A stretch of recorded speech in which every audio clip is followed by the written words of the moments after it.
It's a really good film for kids, but actually we really enjoyed it too. It's kind of looking at the story of the nativity from the perspective of the animals, the donkey and all the animals that were involved in it. It's well worth a watch. But that just showed us Mary being visited by an angel. So welcome to the first of our 4 sessions about Advent that lead up to Christmas. We'll have these 4, and then the final one, the 5th one, will be a carol service where we will have live worship. We'll have Claire from the office will be singing with us, for us. We'll be singing some carols. There'll be a load of kind of Christmassy stuff. We'll have Christmas food. We'll have a Christmas talk. So that'd be great. If you stick that one in your diary, that's the 15th of December. But obviously up until then, we'll continue with the Advent story. It's really interesting these days, isn't it? Because Jesus is put on the side when we talk about Christmas. Even last night, we would, when you got the telly on but you're not really watching it and you just suddenly hear something and it kind of pricks your ears a bit. There was an advert on, a Christmas advert, and in the advert the girl is talking to a friend who clearly has a birthday on Christmas Day. And she went, "Yeah, I'm really sorry you have to share your birthday with Jesus." I think that's probably the only mention of Jesus that's going to happen in secular TV between now and Christmas. And yet, without Jesus, we don't get Christmas. Because we worry so much about what we think maybe Christmas is all about at the moment, with Santa and snow and all the rest of it.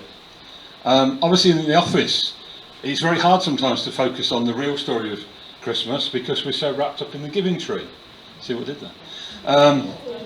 Yeah, I didn't even mean that. I did, because we don't wrap anymore, so it doesn't make any sense. But so during Advent, we wanted to just focus on the real story of what we should be celebrating.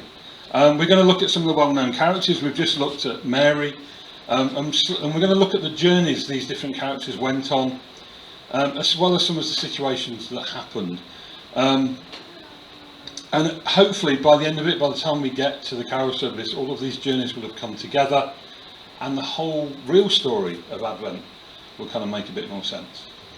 If you've ever been in a church during Advent, some churches light a series of candles. 4 candles from 4 candles. I knew you were going to say that. I had a feeling it was going to be you, Paul. They light 4 candles, 1 a week, and now on Christmas Day they'll light a 5th one. 1 every Sunday. The 4 outer ones represent hope, love, joy, and peace. And so the first one on Advent Sunday is hope. Some of the maybe more senior members of the group might remember the dreaded Blue Peter Advent wreath. I don't know if you remember it, or if you ever tried to make one, where you would need something like 4 metal coat hangers, lots of flammable tinsel, and candles. Even as a child, I can remember watching it and thinking, that's just dangerous. But if you don't have any clue what I'm talking about, Sarah's going to show us a little reminder. How dangerous does that look? I actually watched another clip that showed them making it, and they literally were bending the coat hangers. There was like big pointy bits of wires, and they're forcing the candles on. I think, how did we ever get away with that? I then watched another one from a couple of years ago where they still make this, a form of this, but it was a lot more kind of PC, and they had the little electric candles so you couldn't set fire to each other. But it's interesting that on even something like Blue Peter, Advent is mentioned. So Advent in Latin means coming. It's a time of preparation, and it's the story of a number of journeys that all come into focus on one day, the day that the baby Jesus is born. And as I said, over the next 4 weeks we'll be looking at those different journeys and how they all come together. It's a journey that started thousands of years ago, actually thousands of years before the story of Jesus. Because if you go right back to the beginning of the Bible, in the book of Genesis 3:15, God promises that he would send someone on a rescue mission. So even before, right at the beginning of creation, God knew what was needed, and he knew Jesus would be the answer.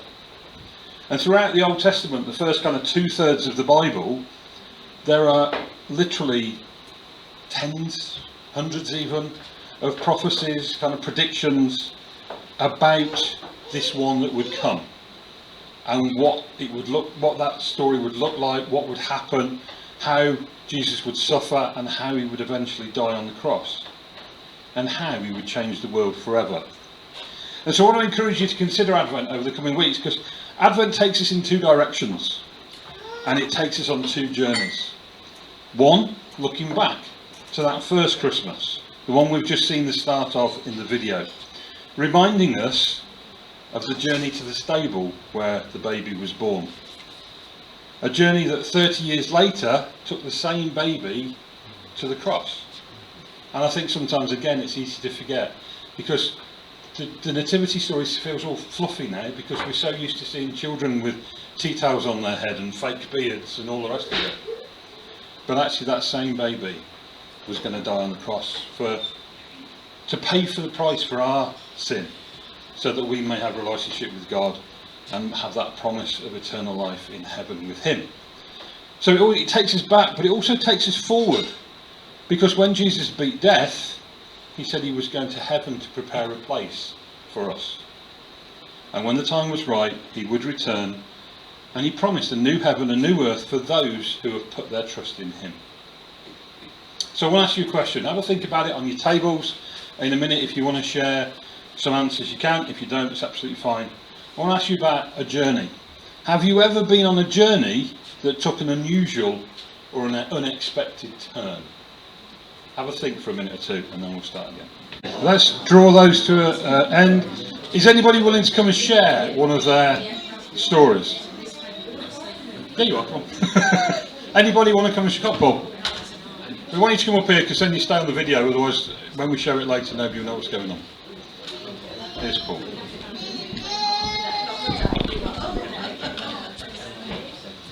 Well, yes, we set out on a journey once to visit friends, and those friends actually lived in Bradford. And on our way to Bradford, we'd actually got a new car. Not long had a new car. Sheila worked at that lovely factory called Chrysler in the day, you know. So we actually got a discount on a car, which is good, yeah. So we ended up driving up, and actually it was a French car that we bought. It was a Simca 1100. Anybody remember them? No. Yeah? So anyway, we set off in this new car. We thought, no problem, we're going to see our friends. We'd been to work, obviously, and then set off in the evening. Of course, as we got along the M1 and started putting the foot down a little bit and all that, all of a sudden, chuk, chuk, chuk, chuk. There was plenty of fuel in the tank, so I couldn't understand what was happening. So we ended up turning off the motorway, because obviously I didn't want to risk. Those days you didn't have the RAC and everything else that you needed, did you? But ended up turning off the motorway and pulling into Chesterfield. Has anybody ever visited Chesterfield? It's quite recognisable because it's got a twisted spire. The church has got a twisted spire. So we pulled up in this car park thinking, well, what we're going to do, we'll try and get some accommodation. Couldn't get any accommodation anywhere, so we spent the night in the car with the seats right down in this car park in Chesterfield before the next day I could look at the engine and find out what was wrong. Okay? The only problem being, of course, that in the night it gets a bit cold that time of the year, so we ended up we hadn't got nothing to eat. We ended up living on raspberry ruffles. That's all we'd got in the car. So that was an unexpected journey for us, really. The next morning, looked at the car, seen that the fuel line was blocked. You know, they decided to put red oxide paint in the fuel tank for some reason in them days, and emptied it, cleared it out, and off we went to our friends. That's it. Thank you. Thank you, Paul. Anybody else want to come and share something? You have to come up here because they won't be able to see you. Come Go on, Steve, come and say hello.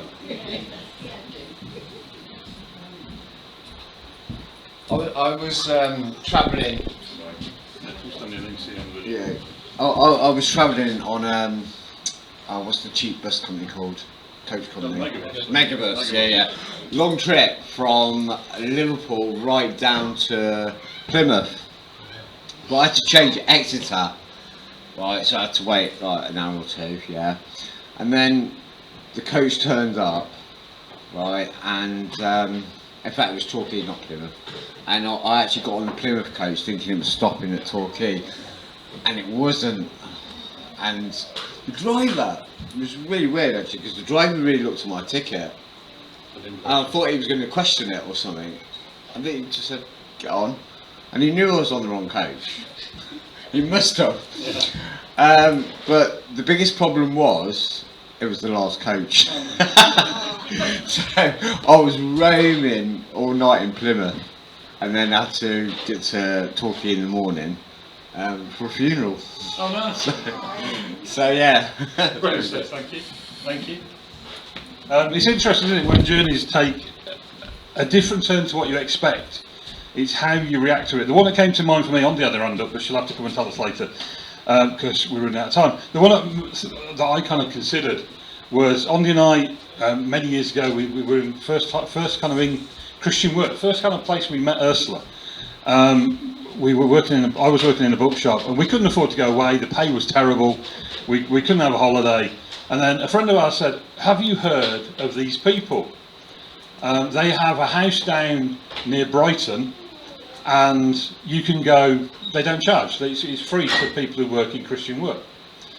And I thought, yeah, it won't include me. We won't be at it. It's for vicars. And so we couldn't even phone. We had to write to notes. Couldn't do email before emails, and we had to write a note and say, "This is what I do. We could really do with a holiday. Do we qualify? And these are the only dates we could come." And we got a letter back saying, "Yes, you qualify, and the only dates we have are the only dates you want." So it was a perfect match. But we had no idea where we were going really. We just had a postcode and an address. We didn't know what to expect. We didn't know if it was going to be a tent. We didn't know if it was going to be nice or horrible. We had no clue. And we didn't really know the area at all. So in fact, we got in the car. We knew the lady's first name. We knew their address. And we drove further and further, and the houses were getting bigger and more countryside. It was like, this is a bit weird.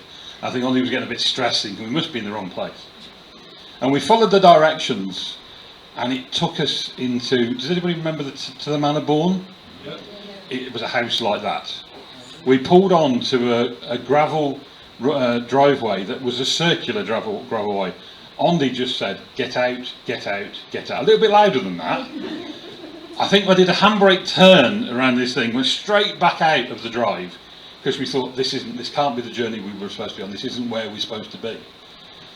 And drove back down this little lane and found what looked like a reasonable house to possibly stop in. And we went and knocked on the door, and the lady came, and I went, "I'm really sorry, we're coming on holiday, somebody's lending us their house," and she stopped me. And she says, "Have you just been down the road and you pulled into the gravel drive of the big house and you've panicked, driven back out again?" And yes, why? She says, "Because everybody does that. Drive back down the road, that's where you're staying." And we drove into what was, we expected this tiny little maybe semi-detached house, maybe a terrace house. It had 15 bedrooms. Our half of the house while we were there had 7 bedrooms. And it was completely unexpected. So what we expected our journey to be, a very simple journey, actually turned out completely different. I wasn't going to mention this the swimming pool, the tennis court, the boating lake. Andy nearly drowned me in the boating lake, which is one of the reasons I don't get in boats anymore. But it just shows sometimes that your journey, if you've got in your head, like Steve, you had in your head, you were going to be prepared, you're going to be ready for the funeral the next day. And then the tiniest thing changes. Paul, you weren't expecting the car to stop. And it's how we react is what's important. And right, let's get back. So where we are. So Mary, we just saw Mary on the video a little earlier. Mary was a young girl. They think she was probably only about 15. She's agreed to marry a local guy called Joseph, a local carpenter. She was engaged to him. And engagement then is very different to engagement now. Engagement then was a legally binding agreement. If it was broken, it would bring shame and dishonour to both families. So Mary knew really what her journey ahead was going to be. She would marry her fiancé, she would probably have children, and she would probably try to be the best wife and the best mum she could be. Maybe not the most exciting journey, but an important one nonetheless. And then everything changed with what we just saw. She was visited by an angel. And I really like the very laid back way it's dealt with. I don't know about you, but if an angel turned up right now, I wouldn't just go, oh, hello. You'd probably freak out. It's not what you expected today would be. The angel tells her, the angel greets her and tells her she's highly favoured. A special chosen person. And I'm not sure whether what she heard next, she would have felt very chosen, because it was going to change everything. Her journey had hit a T-junction. Her journey could either go, no, I'm going back to Joseph, my life's planned, I've got a journey ahead. Or she did what she could do, what we actually saw she did. And she actually agreed. She agreed. She went, well, how's it going to happen? And the angel explained that the Lord will bless you with a child. And actually she just went, okay. I'm sure in her head she was probably extremely worried, unsure about what was going to happen, but something about that meeting with the angel managed to reassure her.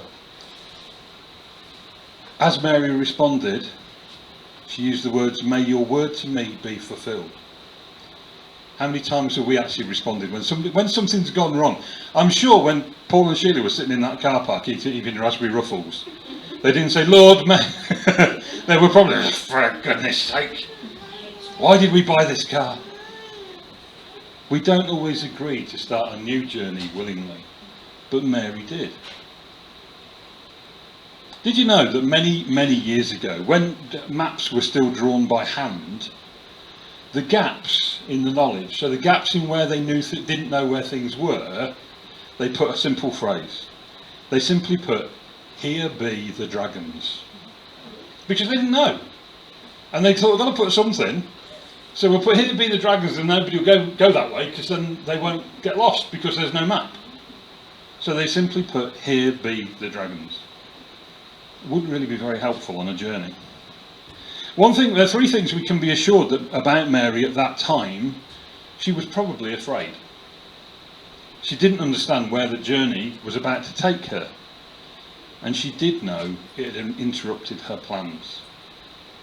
How do you feel when plans change unexpectedly? We've just been talking about Ursula and the plans changing for her eye operation. How many times do we get appointments that get cancelled or put back? How many times do we plan, this is how it's going to work, but things change? How do you react? Do you feel out of control?